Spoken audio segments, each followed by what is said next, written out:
नमस्कार दोस्तों।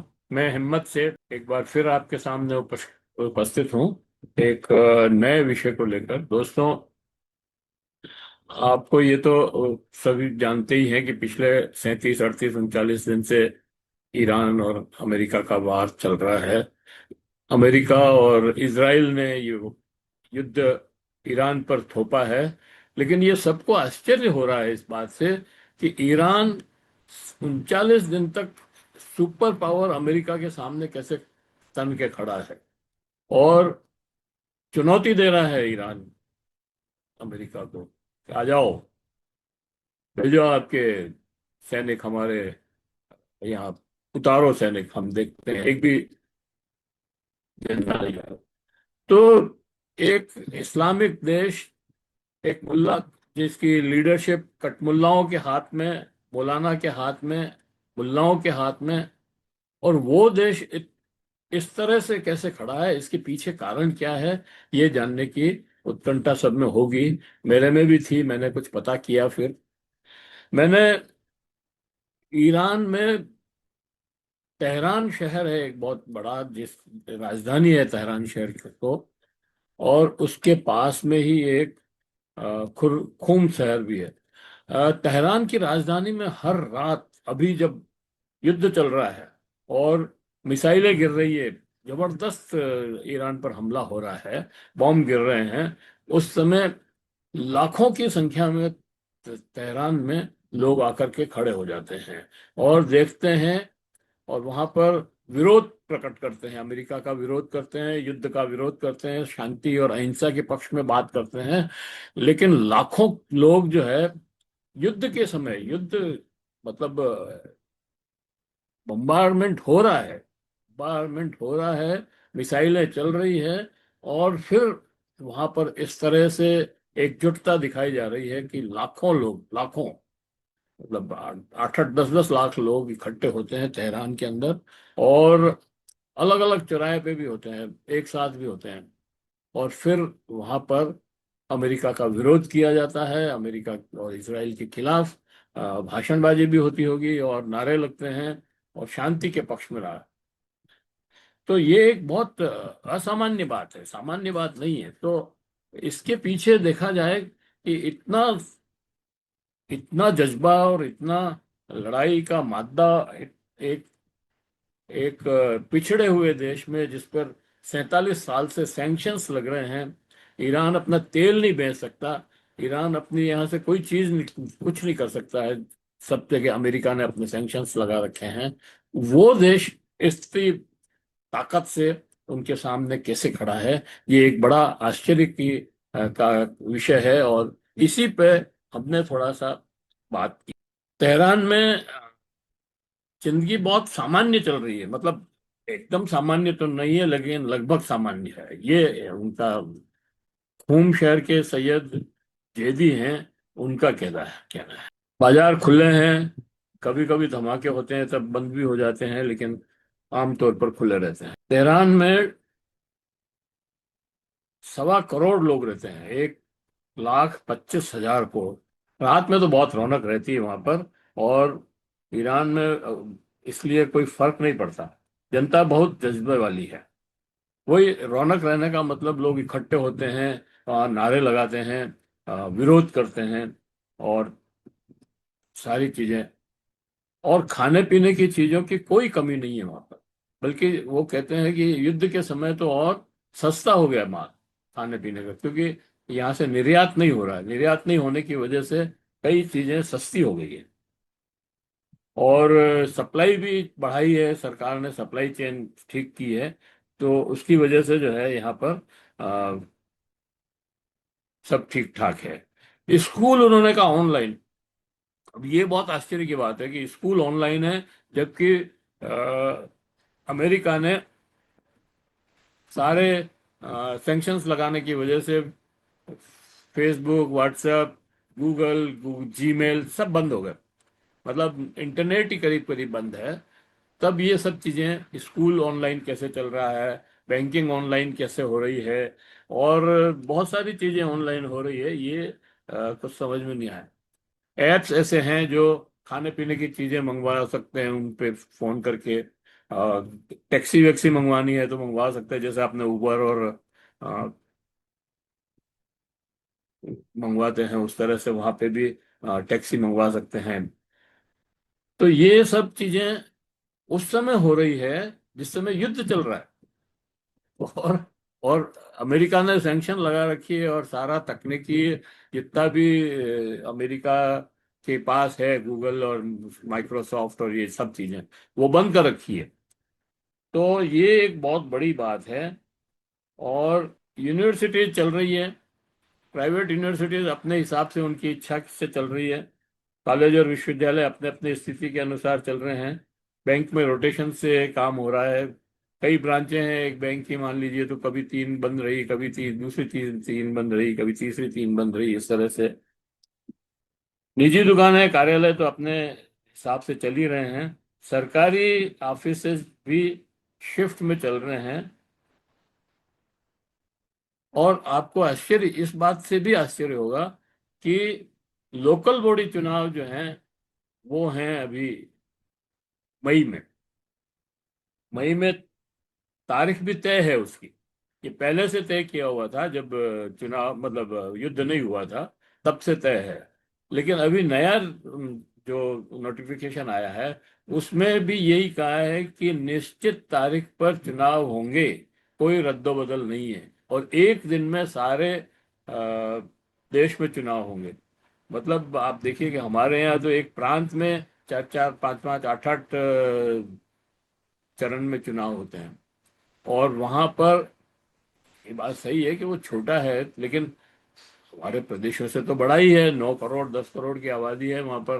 तो हमारे यहाँ राजस्थान जैसे शहर प्रांतों से तो छोटा ही है। राजस्थान में भी दो चरण में चुनाव होते हैं। कई जगह केरल वेरल में तो एक ही में हो रहा है।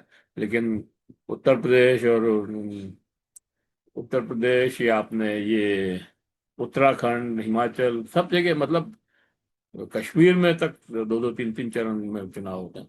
तो लेकिन वहां पर एक चरण में पंचायतों के और नगर पालिका के, मतलब लोकल बॉडीज के चुनाव जो हैं वो होंगे, एक चरण में होंगे। और युद्ध के बीच में होंगे, अगर युद्ध चलता रहेगा तब भी होंगे। और एक मई के अंदर होंगे। ये एक बहुत बड़ी बात है। मतलब हमारे यहाँ तो ऐसा मुश्किल ही होता है। ये सारी चीजें हुई है 1979 की इस्लामिक क्रांति के बाद।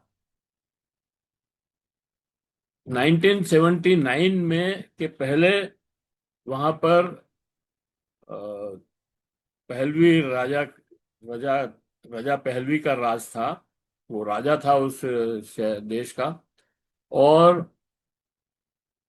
कुछ काम नहीं था वहां पर, पढ़ाई वढ़ाई भी नहीं होती थी। एक 1 लाख लोग कुल यूनिवर्सिटी में पढ़ते थे, 1 लाख बच्चे पूरे इस देश में। और जो तेल निकाल, कोई दूसरे काम नहीं थे। तेल निकालो और बेचो, यही काम था। और ये काम जो है ब्रिटेन की और अमेरिका की कंपनियां या यूरोप की कंपनियां मिलकर के करती थी। और उसमें ईरान के लोगों का कोई बहुत बड़ी भागीदारी नहीं थी। पढ़ाई लिखाई भी नहीं थी, स्वास्थ्य की स्थिति बहुत खराब थी। मतलब बहुत पिछड़ा हुआ था उस समय। चाहे ये बात सही है कि उस समय क्लब और पब जो है खूब फल फूल रहे थे। और शाह पहलवी बहुत ऐशो आराम की जिंदगी जी रहे थे। और हमारा वेस्टर्न मीडिया सारा उसको दिखा करके खूब ईरान की प्रगति दिखा रहा था। लेकिन 1979 में जो ही इस्लामिक क्रांति हुई, वहां उन्होंने सारी नीतियां बदल, और नीतियां बदल करके उन्होंने वो ये समझते हैं कि हम आजाद अब हुए हैं, अभी 1979 में आजाद हुए हैं, और अब हमें विकास करना है। तो उन्होंने उस विकास को करने के लिए अपनी नीतियां बदली, केंद्रित की सारी व्यवस्थाएं। और स्कूल खोले, कॉलेज खोले, शिक्षा पर बहुत ज्यादा ध्यान दिया। डेवलपमेंट, मतलब शिक्षा अगर अच्छी हो गई तो आप समझिए कि सारे डेवलपमेंट हो जाएंगे। हमारे यहाँ शिक्षा हमारी प्राथमिकता में नहीं है। शिक्षा हमारे यहाँ गैर जरूरी चीज मानी जाती है। और हमारे यहाँ तो ये भी विश्वास है लोगों का कि अगर हम सब लोगों को अच्छे से पढ़ा देंगे तो हमारे यहाँ मजदूरी कौन करेगा, हमारे फैक्ट्रियों में कौन काम करेगा, हमारी खेती में कौन काम करेगा। ये ऐसा भी एक विचार है हमारे यहाँ जो चल रहा है। लेकिन वहां पर उन्होंने बहुत जबरदस्त प्रोग्रेस की। इसके बीच में 8 साल तक तो उन्होंने युद्ध किया इराक से। इराक ने, और इराक को उकसाया अमेरिका ने, अमेरिका उसके पीछे था। अमेरिका के साथ नाटो देश भी थे, यूरोप के देश भी थे। और उस समय रूस जो है रशिया के नाम से, यूएसएसआर के नाम से पहचाना जाता था। और वो क्योंकि इराक बाथ पार्टी में था और बाथ पार्टी थोड़ी सी लेफ्ट है, बाथ पार्टी का अध्यक्ष था और बाथ पार्टी थोड़ी सी लेफ्ट आइडियोलॉजी की है, तो यूएसएसआर भी उसके साथ था। तो दुनिया भर के सारे लोग ईरान के खिलाफ खड़े थे लड़ने के लिए। 8 साल तक युद्ध हुआ। 8 साल में भी ईरान को हरा नहीं सके। हाँ, ये जीत सही है कि उनकी जीत नहीं हुई, लेकिन हरा भी नहीं सके। तो इसके बाद जो है उन्होंने अपनी प्रोग्रेस चालू की।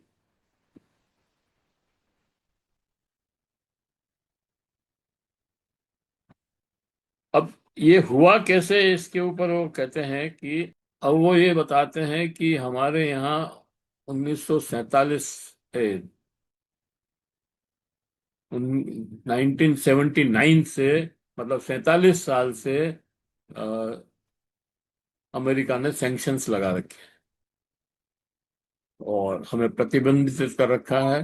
कोई भी चीज हमारे यहाँ से नहीं जाती है। हमारे यहाँ अभी प्रतिबंध लगे हुए हैं, कोई भी चीज हमारे यहाँ से हम बेच नहीं सकते हैं, तेल भी नहीं बेच सकते हैं। हमारी स्थिति, हम बहुत कठिन परिस्थितियों में काम कर रहे हैं, लेकिन कर रहे हैं।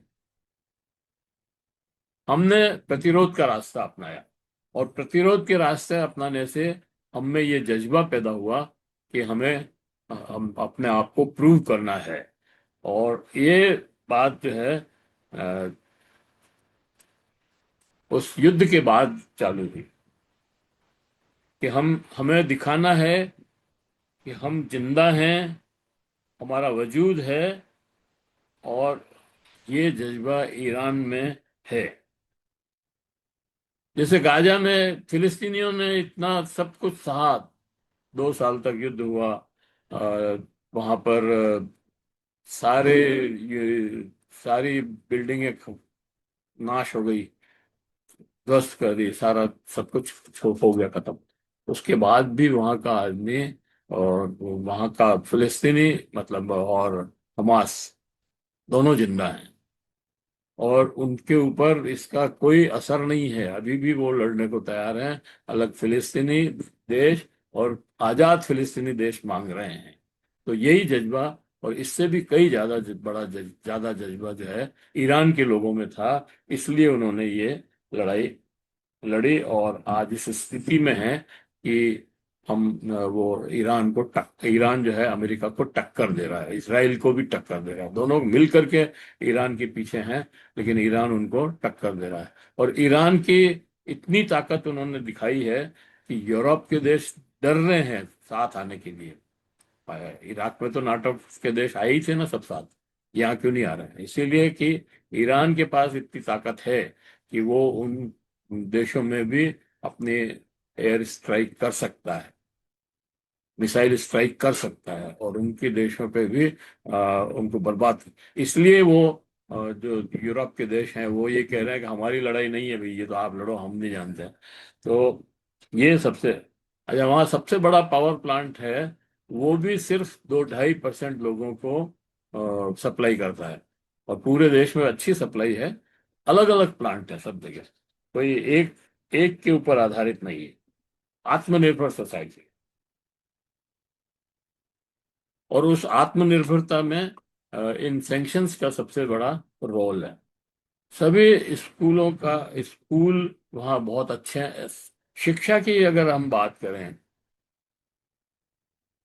तो शिक्षा में वहाँ पर वहाँ के नागरिकों के बच्चों को फ्री एजुकेशन है। पूरी शिक्षा मुफ्त है वहाँ पर। और स्कूली शिक्षा तो मुफ्त ही है, यूनिवर्सिटी और कॉलेजेस भी लगभग मुफ्त है, बहुत कम पैसे लगते हैं।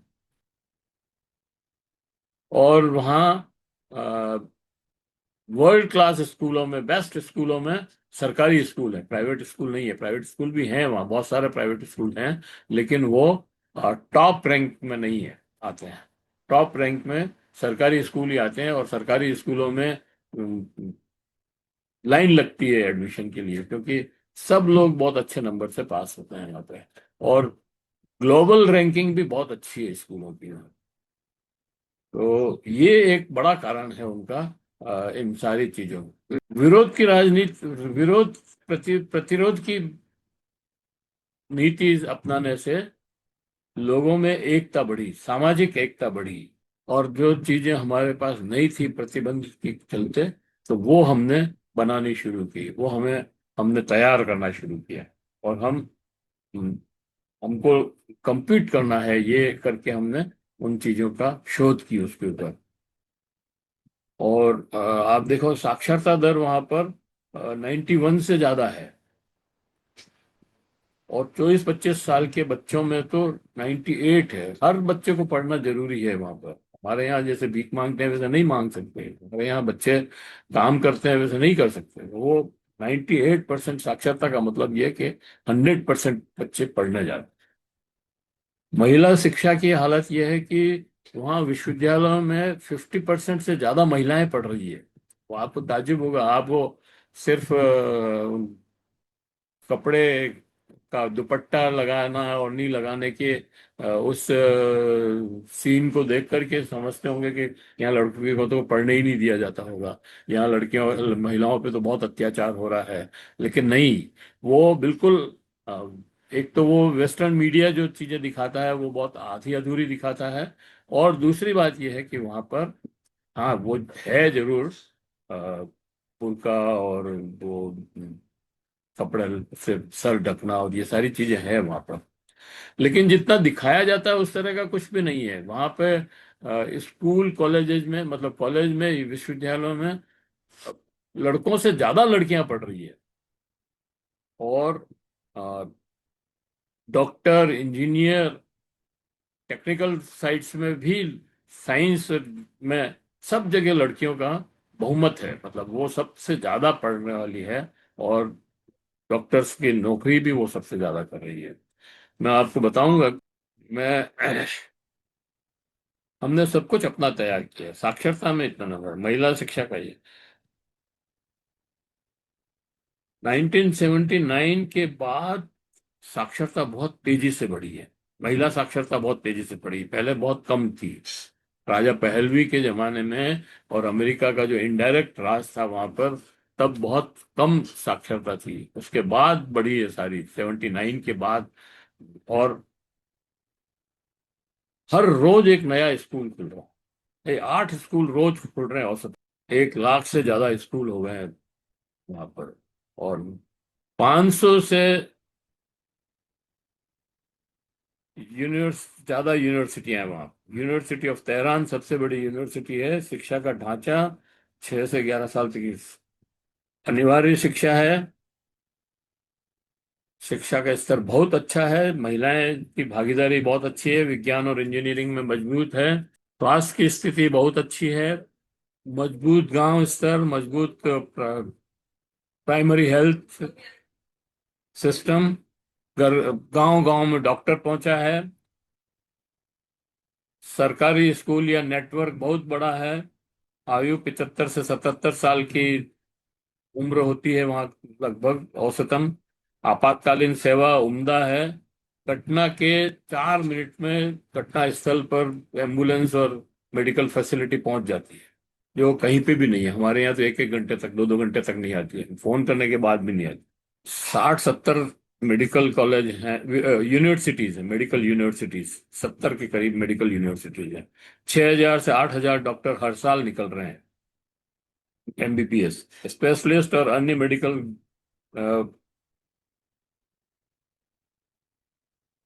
एजुकेशन को ले लें तो 10,000 से 12,000 प्रतिवर्ष निकलते हैं। 1,000 की जनसंख्या पर एक डॉक्टर है।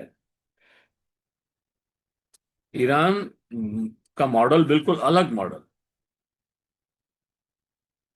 इराक और अफगानिस्तान, सीरिया, अफ्रीकी देश से भी छात्र पढ़ने आते हैं, भारत से भी जाते हैं, क्योंकि अ, भारत में ये जो भारत में प्राइवेट एजुकेशन जो है मेडिकल की, प्राइवेट कॉलेजेस में जो एजुकेशन है वो बहुत महंगी है। और उसके चलते लोग, भारत के लोग भी ईरान आकर के पढ़ना चाहते हैं। ईरान की मेडिकल कॉलेज की ग्लोबल रैंकिंग बहुत अच्छी है, और यहाँ पर रह करके पढ़ने और खाना खर्चा ये सब लगा करके भी उन प्राइवेट फीसेस से कम पड़ता है, इसलिए लोग यहाँ आकर के पढ़ते हैं। सरकार स्कॉलरशिप भी देती है। शिक्षा और प्रशिक्षण बहुत अच्छा है। शिशु मृत्यु दर बहुत कम है। डॉक्टरों और नर्सों की अच्छी संख्या है। ईरान से भी बहुत लोग पढ़ रहे हैं और विदेश जाते हैं। ट्रेन ड्रेन भी हो रहा है, लेकिन बहुत कम है, इतना नहीं है जितना भारत में होता है। भारत में तो मेडिकल करते ही आदमी जाता है अमेरिका, अमेरिका नहीं पहुंचता तो ऑस्ट्रेलिया, ऑस्ट्रेलिया नहीं पहुंचता तो दुबई। मतलब इस तरह से वो कहीं ना कहीं जाने की कोशिश करता है। ए, ईरान ने अपना जीमेल बना रखा है, अपनी अपनी इंटरनेट सेवाएं हैं, अपने जीमेल, व्हाट्सएप ग्रुप जैसे 5 7 8 जो है मैसेजेस एप्स है। और विज्ञान और तकनीकी इतनी विकसित हो गई है कि भारत आईटी सुपर पावर होने के बाद भी हमारा अपना वाईफाई नहीं है, इंटरनेट नहीं है हमारा, हमको अमेरिका से लेना पड़ता है। और सैटेलाइट भी वहां से अमेरिका के इससे है। ईरान ने सारे अपने डेवलप किए हैं। विज्ञान और तकनीकी पर मेडिकल शोध छात्रों का जो आउटपुट है वो बहुत ही अच्छा है। मतलब जो साइंस और टेक्नोलॉजी में और मेडिकल में जो पेपर छपते हैं इंडिया लेवल, वर्ल्ड लेवल पर, वो आउटपुट बहुत अच्छा है। और सबसे ज्यादा अच्छा है ये कहना चाहिए। चीन के 3 पेपर चीन में अगर तिगुनी प्रोग्रेस हुई है, तो ईरान में 10 गुनी हुई। वहां 4,000 टेक पार्क है, 31 टेक पार्क है, जहां पर अलग अलग तरह की 4,000 कंपनियां हैं, हाईटेक कंपनियां हैं, जो नैनो टेक्नोलॉजी में, मेडिसिन में, बायोटेक्नोलॉजी की में काम करती है। 1 साल पहले भारतीय बिना वीजा आ सकता था। मतलब ईरान में भारत का आदमी बिना वीजा के भी जा सकता था। अभी 1 साल से उन्होंने वीजा जारी कर दिया, और वीजा आराम से मिल जाता है, कोई प्रॉब्लम नहीं।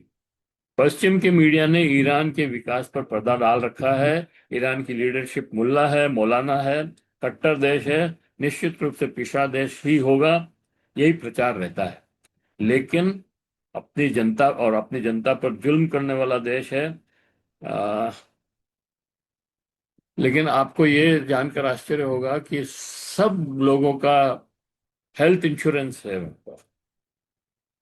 वुमेन डेवलपमेंट, ईरान की रैंकिंग हाई रैंकिंग में है, और भारत मिडिल रैंकिंग का देश है। तो आप समझ सकते हैं कि ईरान कितना विकसित हुआ है इन 47 सालों में, सैंक्शंस के होते, मतलब इतनी प्रतिबंध लगने के बावजूद भी। और सामाजिक एकता बहुत जबरदस्त है, जज्बा बहुत जबरदस्त है। जिस तरह से अभी लड़ाई में जिस तरह से खड़ा हुआ टिका है, मिसाइल्स और ड्रोन्स और उनकी जो उत्पादन है वो तो अपनी जगह है ही। लेकिन पेट्रोकेमिकल्स और पेट्रो पेट्रो रसायन वही एक ही बात है, लेकिन गैस और पेट्रोलियम प्रोडक्ट्स और ये सारे भी वहाँ पर फर्टिलाइजर और ये सब काफ़ी चीज़ें वहाँ से बनती है। और एन कैन तरीके से, अलग अलग तरीके से लोगों तक पहुँचती है। तो ये जो वेस्टर्न मीडिया का जो प्रचार है उससे अलग हटकर के अगर हम देखते हैं तो ईरान बहुत विकसित देश लगता है। मतलब बहुत विकसित, मतलब अमेरिका जितना विकसित तो नहीं है, या यूरोप के देशों का तो नहीं है, लेकिन हम जैसे देश जो हैं, जो मूंछों पे ताव देते हैं और कहते हैं हम चौथी अर्थव्यवस्था हैं, उनसे कहीं बेहतर है ईरान। तो आपको ये वीडियो कैसा लगा, हमें कमेंट बॉक्स में बताएं। और अगर आपने अभी तक भी हमारे यूट्यूब चैनल महावीर समता संदेश को सब्सक्राइब न किया है तो सब्सक्राइब कर लें, बेल आइकन दबाना न भूलें। और अगर आपको इसमें कुछ अतिशयोक्ति लगती है तो वो भी आप हमको कमेंट बॉक्स में बता सकते हैं। अ, वीडियो को लाइक करें, फॉरवर्ड करें, और लोगों को भेजें, और सब्सक्राइब करें हमारी चैनल को। ये सब्सक्राइब और हम बार बार इसलिए कहते हैं लाइक करने के लिए कि इसी से हमें प्रोत्साहन मिलता है और अलग अलग चीजें ढूंढने की इच्छा होती है। ईरान की बात मैंने इसलिए की कि ईरान अभी युद्ध में फंसा हुआ है, और उसके खिलाफ, उसके प्रति बहुत सारी भ्रांतियां हैं, वो थोड़ी दूर हो, उसके लिए हमने ये प्रयास किया। आपको बहुत बहुत धन्यवाद। आप किसी और वीडियो के साथ